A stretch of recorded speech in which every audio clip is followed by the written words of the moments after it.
here to discuss how companies of all sizes can bridge the financial inclusion gap. But for us to have a fruitful discussion, we need to unpack what that divide truly looks like and opportunities that will help us solve it. Before we get to that, though, I would like to take a moment to acknowledge our summit advisor, Principal Financial Group, for making this session possible. With that, I am pleased to introduce you to Beth Wood. Beth is the Executive Vice President and Global Chief Marketing Officer and Sustainability Task Force Chair at Principal Financial Group. Welcome, Beth.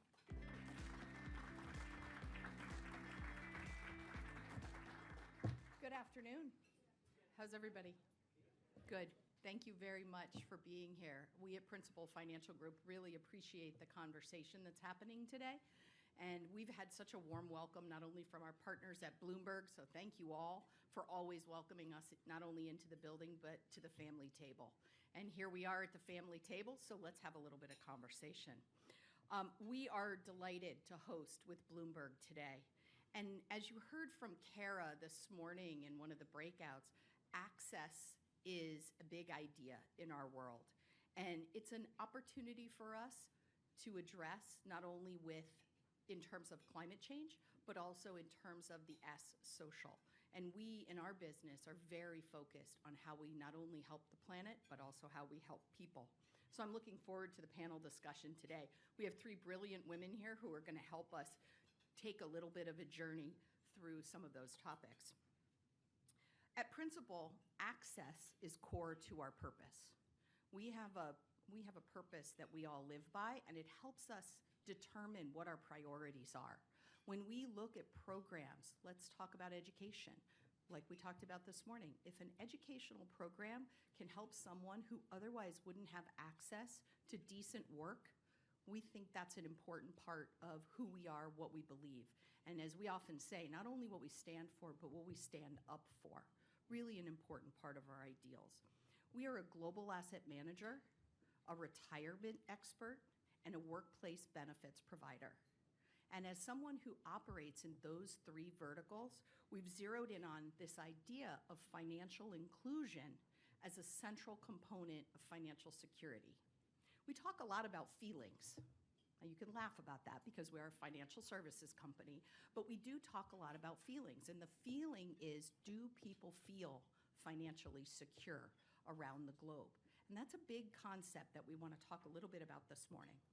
Why? Because financial security depends on people, businesses, and communities having access to the services, products, and advice they need to meet their short-term goals and their long-term goals. Make sense? You guys don't know me really well, but if I hear crickets, I don't do very well. So we can have a little bit of a dialogue. So it's all about meeting people where they are. We talk about that a lot as well. Everyone is in a different place. No one in the world needs anyone wagging a finger at them saying you are not doing the right things for your own financial security, the financial security of your firm, your employees, or your community. So we try to put ourselves in position to be able to share thought leadership in that space.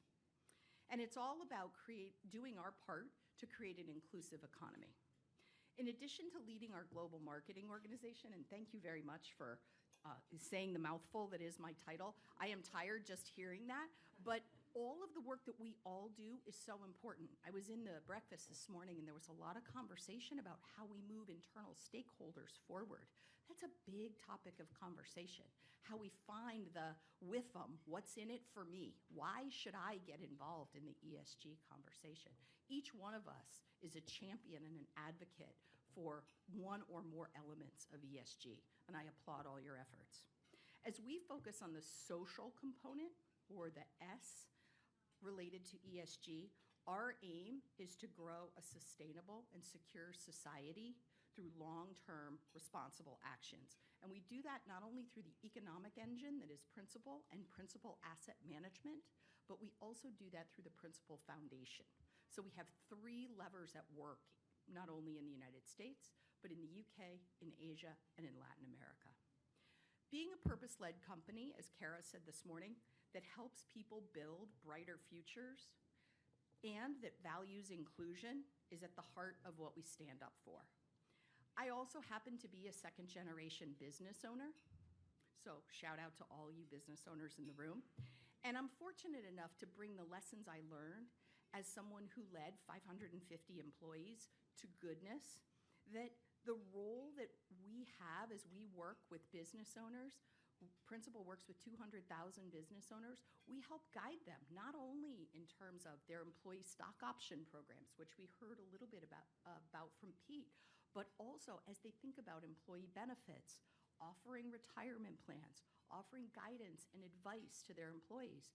Whether you make $50,000 a year or $500,000 a year, you have a long-term financial plan to think about. So, we're focused on the central role that employers play in helping employees gain access to the tools, support, and programs that they need. Commercially and philanthropically, so through Principal and the Principal Foundation, we try to help these small business owners find the right pathways that work for them.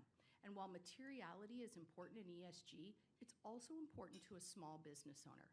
They are wearing so many hats, and it's important that what we guide them on, what we advise them on, are the things that are relevant to their employee population. I was chatting with a business owner a couple of weeks ago who has an all-female staff. That's a very different set of benefits needs, a very different set of retirement needs than a staff that may be split 50-50, male-female. One of our primary sustainability commitments is focused on taking actions to help more women and people of color have equitable opportunity to start and successfully run a business. That's pretty cool. Yeah, you can clap for that. As Kara said, in 2020, we committed to doubling the number of businesses we support that are led by women and persons of color. And we're making meaningful progress toward this goal. As a matter of fact, we're more than halfway to this goal, and we expect to hit it by 2025 without a problem. We've also forged powerful partnerships. In some cases, we provide capital to fuel growth for these small businesses, such as our partnership with First Women's Bank. This is an all-female-led women's bank in Chicago. And if you want to see advocacy for small business owners, talk to some of these women about what women need to start a business and successfully operate a business. We also provide grants through the Principal Foundation to help people understand what decent work looks like. We have a program with EverFi called Data Set Go, which teaches high school students what is a career in data science all about. I had no idea when I was in high school, I don't know about you guys, but I had no idea what careers were available. Now these young people are understanding what opportunities are available to them. We think that's pretty important. I've heard it once said that workplace benefits in the employment position, so at work, is the first place that you start thinking about financial security. Those decisions you make every year in that enrollment period, you know that time? Everybody goes, ugh, what boxes do I have to check now? But it's really important because you're thinking about how do I protect myself, whether it's health insurance, dental insurance, vision insurance, short-term disability. When I tell young people what short-term disability actually is, or what long-term disability or income insurance actually is, they go, oh yeah, I need that. But most people don't know. So we as a community have to help them. And as Kara said this morning, employers are the most trusted body for employees. Employees know that their employers generally have their best interest at heart.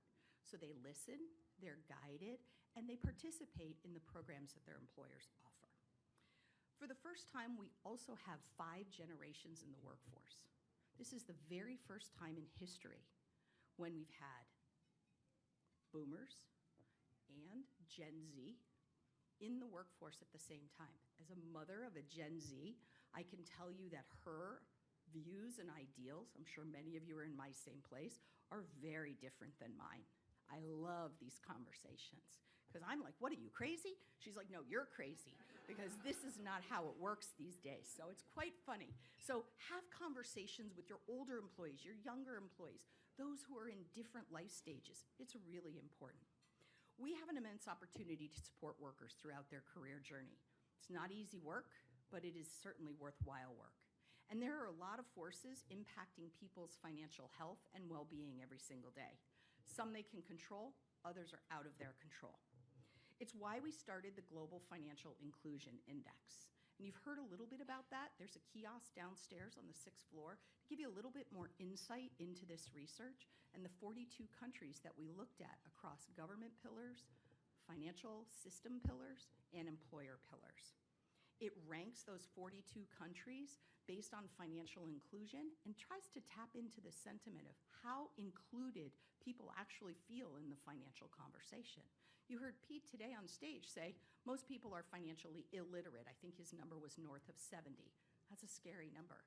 That means people don't know, what is your net worth? What do your workplace benefits do for you? So we make this data freely available to you. I encourage you to get smart about it, to bring it back to your workplace, to talk with people about the insights that are inside the data. The US fell 2 spots this year. Rest assured, my colleagues were incredibly troubled by that, and we're trying to work through how do we rethink how we approach employers and help them make better choices for their employees.